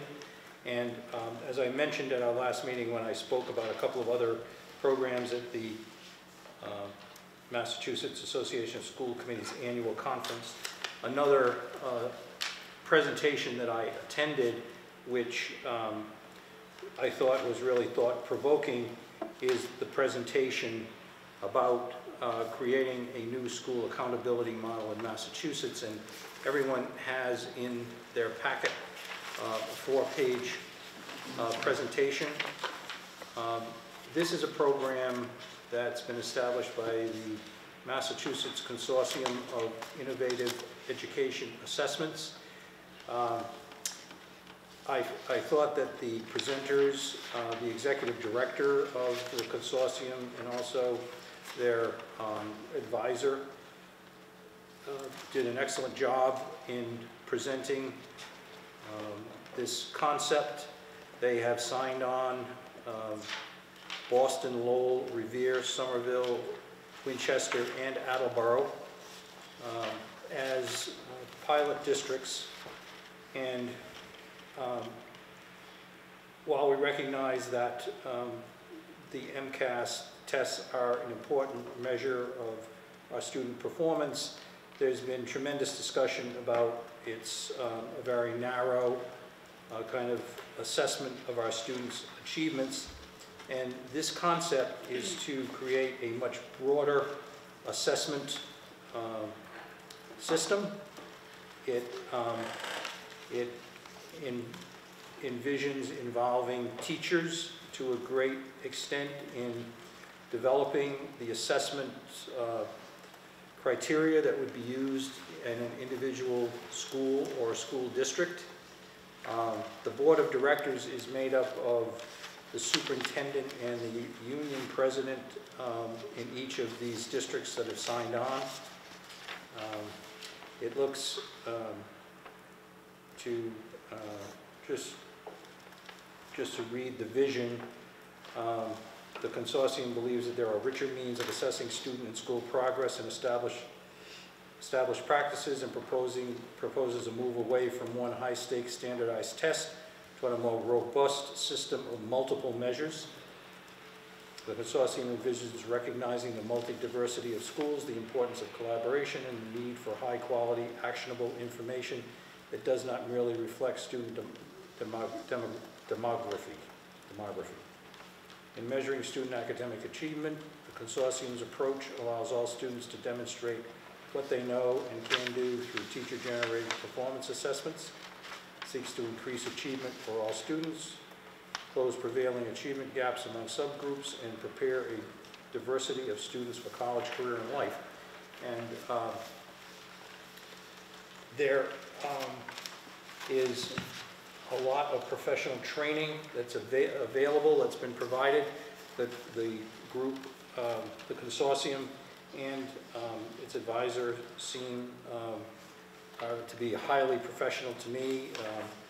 Mr. Schoonover and I spoke briefly with Jack Schneider, who is a professor of education at Holy Cross and has written a book, which I purchased since the conference, Beyond Test Scores, A Better Way to Measure School Quality. I intend to read it, and once I do, I'll let people know whether I think it's worth their while in looking at it. I'm certainly letting anyone borrow my copy. But I think it's something that we should think about, and what I suggest is to ask our superintendent to look at this a little more closely, perhaps talk to the superintendent in Attleboro, any other superintendents he may be acquainted with or run into at conferences, to see what they think about how this program is evolving. It seems to have a lot of support. It's receiving funding from the state. It also has funding support from a private foundation. And one of the questions that immediately came to my mind is, how much does it cost to be involved in this effort? And much to my surprise, they actually have grant funding that they give to the school districts that involve themselves in this process for professional development for teachers. So it seems like something that's very interesting, innovative. They even went so far as to suggest that they're working on developing this model, and they might actually apply for a federal waiver under the No Child Left Behind Act to MCAS as the primary assessment tool. So I don't know if anyone has any thoughts. Yeah, can I add to that? So Mr. Schoonover, when you do the research, can you also look at political motivators and who's backing it as well? I did some research in it, but I want you to come to your own. Well, what I was going to suggest, and the reason I only provided the 4 pages, if you go to the website for the consortium, there's a huge amount of information available there. Articles that have been written by people who were involved in this process, just a wealth of information. So if you're interested or suspicious, I suggest that you go to the website. Thank you. And this, just for clarification, this is something, if I'm reading this right, grades 4 through 12, is that pretty much where it's focused on? So it's something that spans both elementary and? Yes. Okay. Yes, but in some districts, it's by school. The principals sign on and begin the process, the training process. So, and I understand it's a major undertaking, and it has to square with the initiatives that we already have underway, but it appeared to me to be the most thoughtful and advanced sort of alternative to a single assessment kind of model. And so I'd be interested in hearing how Attleboro became involved and what their experience is to date. I also would be interested, Mr. Schoonover, too, with it being that new evaluation model, when you do talk to Attleboro, how is it implemented? Is it something that started at a certain grade level? What kind of are the measures for success for that? Is it something that should start sooner as these kids start to kind of progress up? Or just what would be the process? Starting younger, doing something when they're older? Yeah, we understand that this is not an immediate replacement to the MCAS assessment, because in order for it to take MCAS place, you'd have to get a waiver. So it's something that's evolving to the point where they hope that at some point in the future they may be able to move toward a waiver, but not at the present time.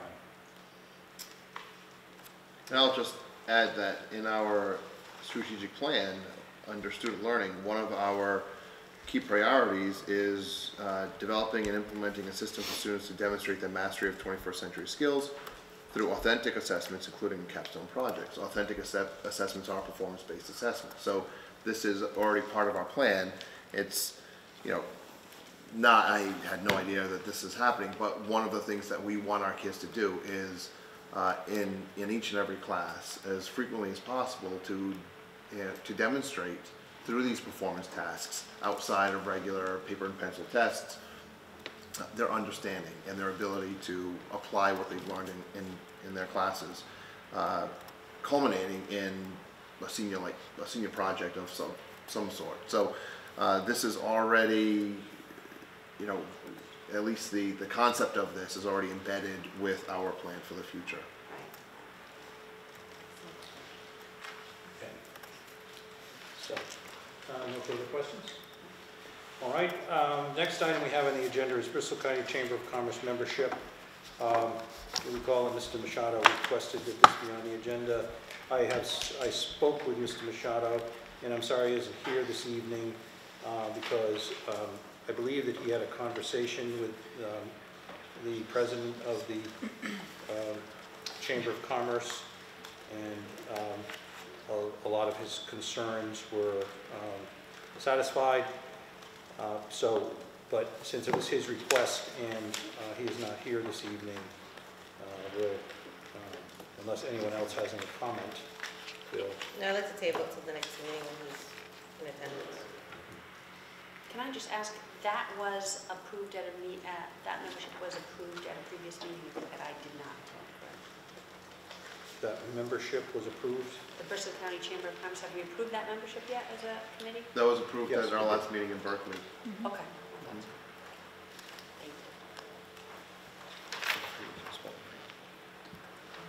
So the next is the superintendent's evaluation rubric and assessment documents. Mrs. Gagliardi? So the Superintendent Evaluation Committee met again and reviewed the documents that you have in front of you. Basically, our process was to take the goals that the superintendent has already put forth and have been approved by this committee and embed them in the summative evaluation report for us to consider as evaluate him at year end.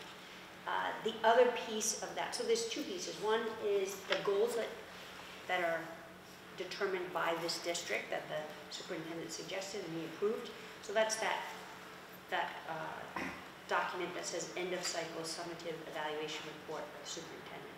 And you'll see those professional practice, student learning, and district improvement goals noted here in this document. And that's one of the things that we'll be able to evaluate him on. The other piece are standards that we have gone through and identified as pertinent to the role that he plays in this district. And so the other document that you have in front of you is the superintendent rubric at a glance. Those highlighted indicators are the ones that we have identified as pertinent to his performance here. And so the attached pages actually spell out for us what would be considered in each of those indicators: unsatisfactory, needs improvement, proficient, and exemplary. So we wanted to give those to you at this point so that you could have them in review. The next step in the process is that Superintendent Schoonover is going to provide to us data and evidence of his progress in this year and the accomplishments that he's made towards achieving those goals. And then that would be at the next meeting, right? Prior to the next meeting, January 4th. Yes. We'll have that data, we'll have a chance to talk about it. And then the plan is at our subsequent meeting that we will discuss with our, I think we'll have the opportunity between that January 7th meeting, 2 weeks later we'll have to submit our evaluations, and then our committee will have that all compiled for review at the end of September. Do I have that correct? End of January. End of January, sorry. End of January. Right, January 25th will be our public evaluation. So we're looking to hopefully have the evaluations returned by January 11th, is that correct? That's the date that we had. But prior to filling those out, we will have some information from the superintendent. So does anybody have any questions on that? Can you just send the timeline to Sure. Jeff to send out to the committee?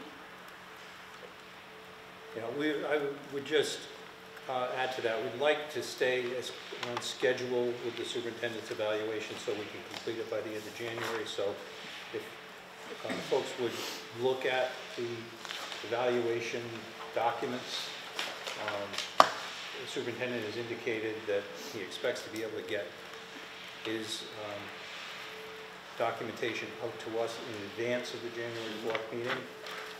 It's an opportunity for him to make a presentation on how he feels he's progressed with respect to the goals, and an opportunity for us to ask questions, and then I'd ask people to kind of carve out time in their schedules to try to complete the evaluation document.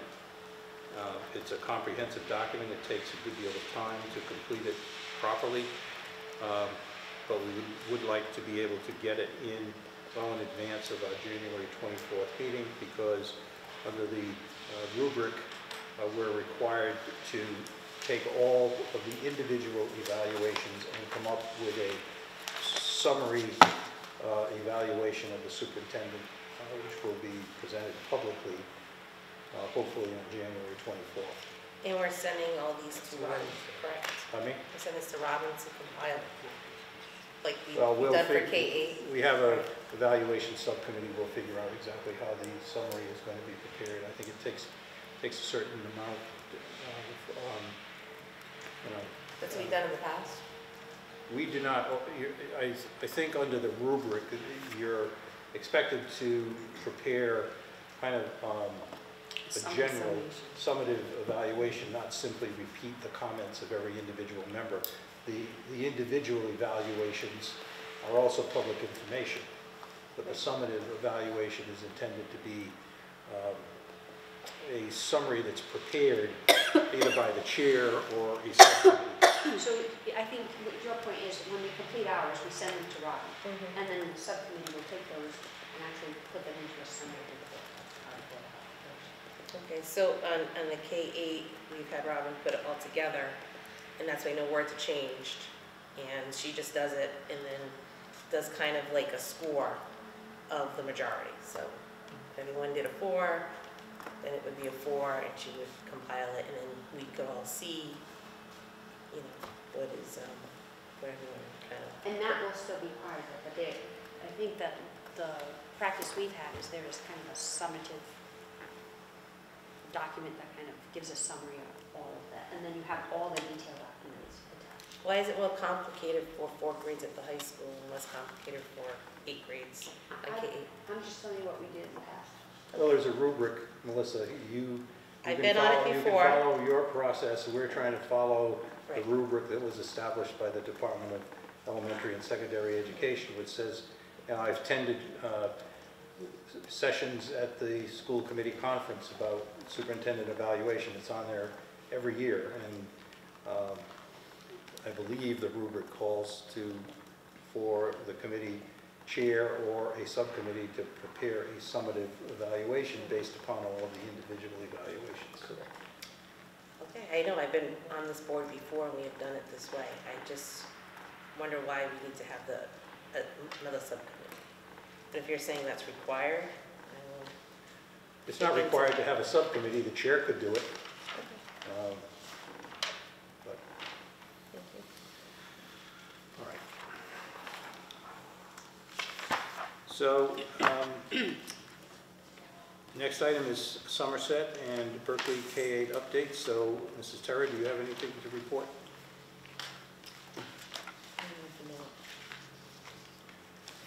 No. Mr. Ghilarducci, I'm sure you do. Well, I don't have the full report. The only thing I can mention is we did have our lights on ceremony, and at the middle school we had a presentation from the K-4 school. Then we had a presentation from the middle school band, the choirs. It was a great event. They did that, and then they walked on over to the common where they did the lights on. So that was that. The other, I have a phenomenal thing to report on here. Talk about our students and how creative they are. On the 2nd, we had a senior luncheon. And the choir was supposed to come and sing for the senior luncheon. And Priscilla, who runs this meeting, had talked to Mr. Bianco, and they had set up, they were going to have the bus pick up the choir and bring them to the school so they could sing Christmas carols for the senior citizens. Somehow or other, the bus never picked up the students. There was a miscalculation, and so there was no choir coming. 11 students picked up the ball, drove to the school, and did the whole show. And they were 11 students. You probably know them by name. You probably can say their names better than me. But they showed up. Emily played guitar. The other kids lined up and they sang, and they had the whole place rocking. So all the seniors said, "Bring them back next year. Bring them back next year." You want to read them off? I'll do my best. They're all the choir. Emily Naraki, Jonah Salmon, Catherine Casey, Justin Sini, Eric Logan, Caitlin Oliveira, Mackenzie Hill, Delaney Wilson, Riley Diffley, Erin Raposa, Faith Costa, and I think Justin's name's on there again. They were terrific. These kids got up there, they put on a show, and the people couldn't believe it. They gave them a standing ovation. They want them back next year. They said, "We want you 11 back. We don't need the rest of the choir." But these kids were just fantastic. They picked up the ball, took it over. They were great. They're all in the choir, in the show choir. So this woman was sweating because they're looking at the door, because the bus always pulls up and the kids come in. No kids are coming in. So she gets a call from Mr. Bianco. Whatever happened, Fisher bus never showed up. 11 kids pulled it off. So we have to congratulate. These kids were fantastic. So they're all in Mr. Bianco's choir. So they saved the day. Well, the show choir certainly has a a great group of students participating. It's really a large program, and they do a great job.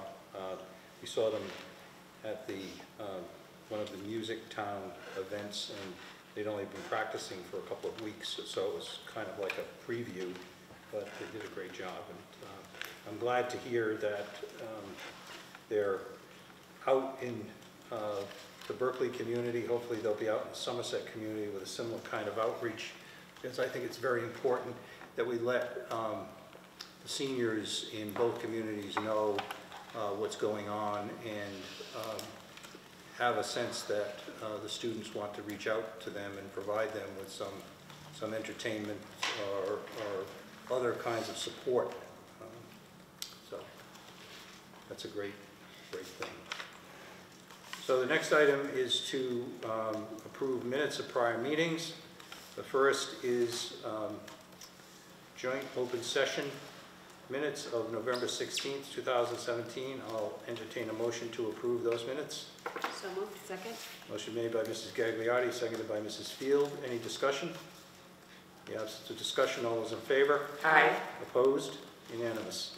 Next, I'll entertain a motion to approve the joint executive session minutes of November 16th, 2017. So moved. Second.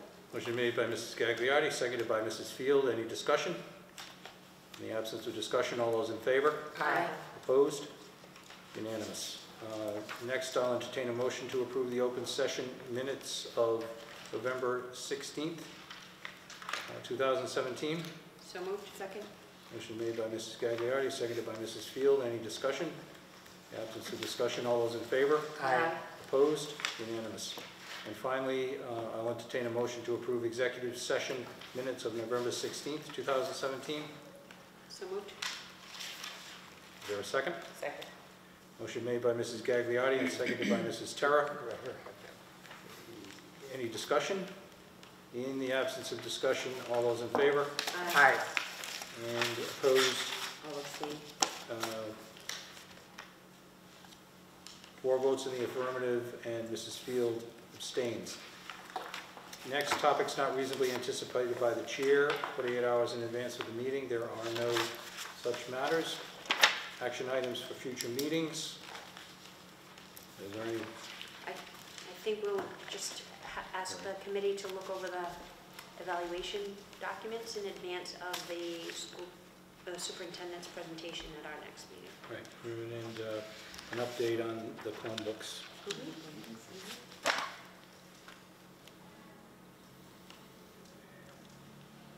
This is Albanaz.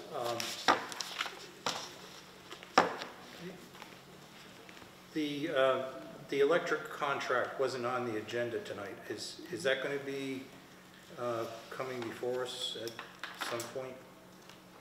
Well, I had taken your feedback in and they revised the contract. I'd forwarded it back to you. I didn't know if it was ready to go on the agenda or if we wanted to have a private conversation about that first to go over the changes. Well, we'll look at that for the next agenda. Okay.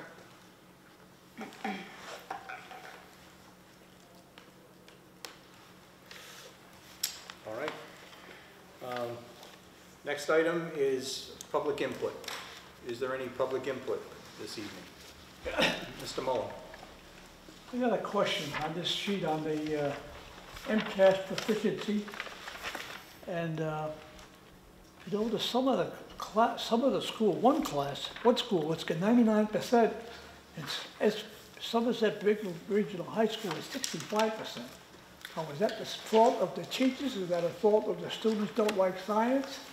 And I was thinking about, is it possible that we could set up a system where we could tell the science teachers, if you can bring your rating up to what the highest one, somewhere in the 90%, we could give you a bonus. Is it possible for us to give a bonus for something like that with the IB, with the No. That's charter schools. Bargaining people when we go over bonuses? If you can pull a science up from 65 to 99%, it wouldn't be worth any more money to them? Mr. Mullen, let me just say, the 99 that you're looking at is English language arts at Old Rochester, and that is an excellent score, obviously. Well, But it's nothing wrong with, it's nothing wrong with Somerset compared to, is it? Well, but you're comparing two different things. You're comparing the science score to the English language arts score. In other words, Old Rochester's English language arts score was 99, and Somerset Berkeley's was 92. And I think the ELA scores are very good. There are some other districts that are 97%, but our score in English language arts has been in the mid-90 range consistently. One year it was 96, one year it was 94, this year it was 92. So it does fluctuate, obviously, depending on a particular class. Some classes are a little stronger than others. So I don't have, you know, I'd rather see a 99 than a 92, but I think 92 is very good. And if you look at our math scores... 92 is very good. What is 65%?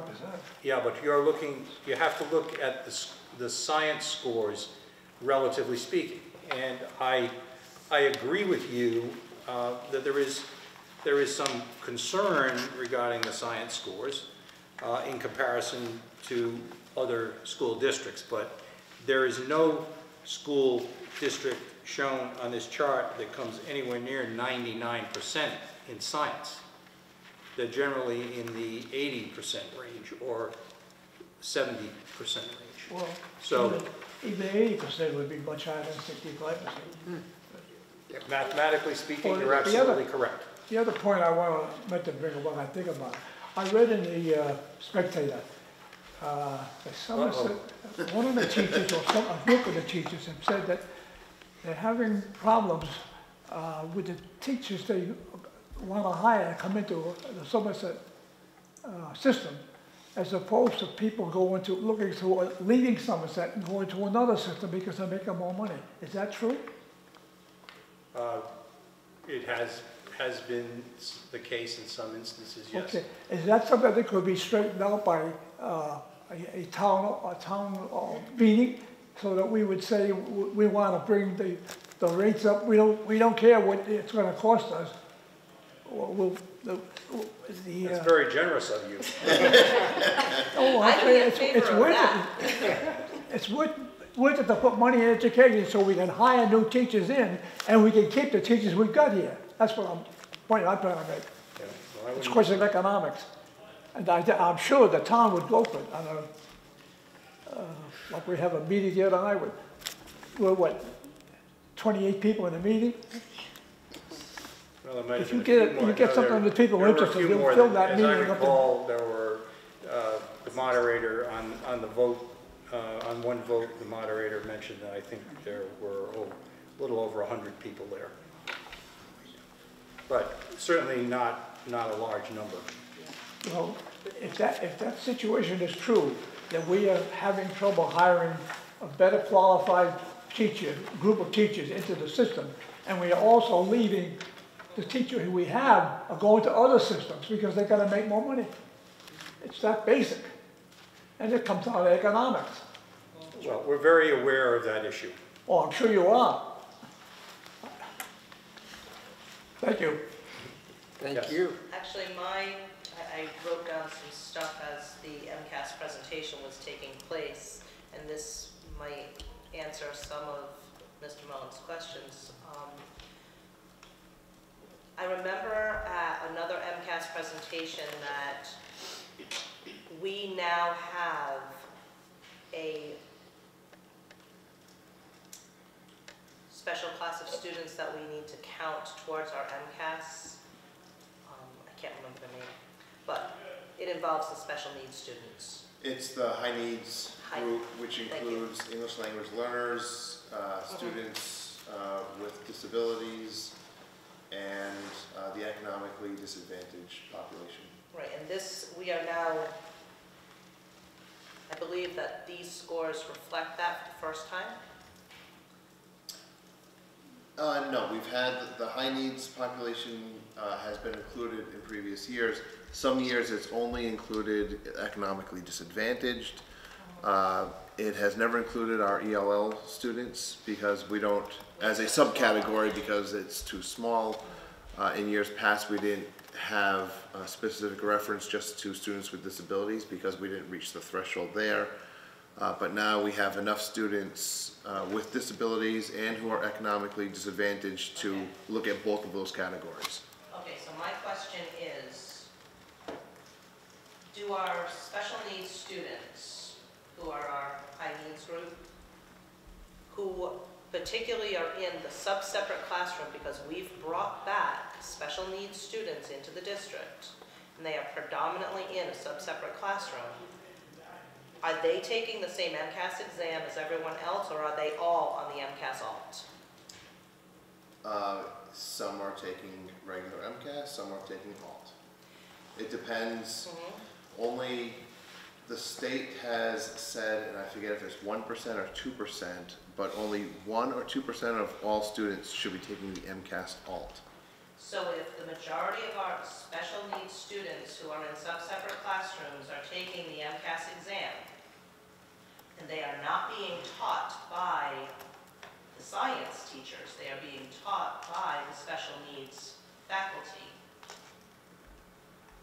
who may or may not have a strong science background, can't that be one of the factors that is affecting our MCAS scores? It is a factor, and we've talked about that.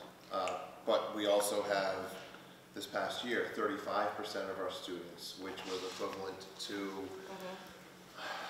maybe about 120, let me see, no, 90 students or so, I would say, who were either needs improvement or warning.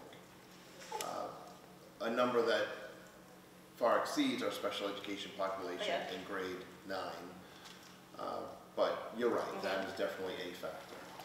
And isn't it true that this past summer was, I'm not sure if it was the first summer or the second summer, that we did not offer summer MCAS remediation? Yeah, there was a grant before I got here. I was going to say, we've had summer MCAS remediation for years. Not for the last several years. Not for the last 2 or 3 I think my first summer in the district, as superintendent in either Somerset or Somerset Berkeley, was the last summer it ran. That was grant funded through, it may have even been, I'm not sure if it was connected to the Race to the Top, but that grant went away at least 3 years ago. And that's what funded that. Because I know that we used to have summer MCAS remediation in science, math, and ELA. Right. I know we used to have after-school MCAS remediation. We still have that. Which we still had running this In past year. I science. found out in science, and It runs in the winter and in the spring for science.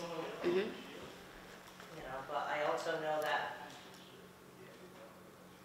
math has a class during the school day specifically for MCAS remediation, and science does not. That's also been part of the conversation.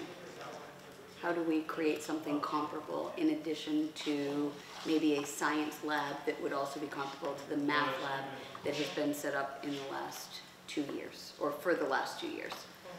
With Title I funding, the math lab has been set up. So are those math teachers getting additional compensation for those classes? Yes, ma'am, we are. And why wouldn't science teachers be offered the same additional compensation? It's a programming opportunity, and we need to be able to fit it into the school day. And so those are part of the conversations that we are having about how we are able to incorporate it into our daily schedule. And you also need teachers who are willing to do it, because the trade-off is the prep time. I have a Okay, follow-up question, I just- Mr. Pierce, All right, go ahead. with Mrs. Schoonover. So, our kids are in the sub-separate classrooms. They are having access to general education teachers consulting with the curriculum? as required in the IEP. There is access to the Right. general ed teacher, yes. So they should be consulting and showing how to bring the curriculum to them, and the special education teacher is adapting that to help them with MCAS. And some are co-taught, but there is that consultation that exists. Okay, great, thank you. And I assume that pretty much all of the school districts that are listed here face the same challenges. Of course. Okay, is there any further public input? Okay, if there's no further public input, I will entertain a motion to enter into executive session pursuant to Massachusetts General Laws, Chapter 30A, Section 21A3, discuss strategy with respect to collective bargaining with the Somerset Teachers Association Units A and B, because an open meeting would have a detrimental effect on the bargaining position of the committee, and the chair so declares. So moved. Second. Motion made by Mrs. Gagliardi and seconded by Mrs. Terra. Is there any discussion? I would note that the committee will not return to open session at the conclusion of the executive session. Roll call, Mr. Deladucci. Aye. Mrs. Field. Aye. Mrs. Gagliardi. Aye. Mrs. Terra. Aye. And the chair votes aye. Thank you, everyone, for coming.